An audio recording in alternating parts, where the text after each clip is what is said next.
பிளெஃபரோபிளாஸ்டி அப்படிங்கிறது கண்ணை சுற்றி நம்மளுக்கு ரீஜுவனேஷன் பண்ணணும் அப்படின்னா அந்த ப்ரொசீஜருக்கு பேர் பிளெஃபரோபிளாஸ்டி. அப்பர் ஐலிட் பிளெஃபரோபிளாஸ்டினா கண்ணில் மேல் இமையில் இருக்க எக்ஸ்ட்ரா ஸ்கின் அதை ரிமூவ் பண்ணி டிஷ்யூ ரீபொசிஷன் பண்ணி அதை கரெக்ட் பண்ணுறத அப்பர் ஐலிட் பிளெஃபரோபிளாஸ்டின்னு சொல்லுவோம். லோவர் ஐலிட்ல அண்டர் ஐ பேக்ஸோட எக்ஸ்ட்ரா ஸ்கின் இருந்துச்சுன்னா இல்லை ஆங்கிள்ஸ் வயசாகும் போது ஐயோட கார்னர் சாக் ஆகும், அதை ரீபொசிஷன் பண்ணுறது, இதெல்லாம் லோவர் ஐலிட் பிளெஃபரோபிளாஸ்டி அப்படின்னு சொல்லுவோம்.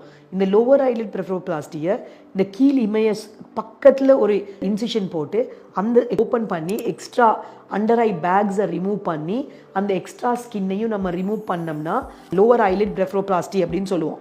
அதே வெளியில் இன்சிஷன் போடாமல் லோவர் ஐலிட் உள்ளே இருந்து போட்டோம்னா நம்ம அந்த ஐ பேக்ஸை ரிமூவ் பண்ணலாம். சப்சீலியரி இன்சிஷன் போட்டு நாங்கள் கரெக்ட் பண்ணுறோம். பட் சர்ஜரி இல்லாமல் அந்த பெரி ஆர்பிட்டல் டிஷ்யூ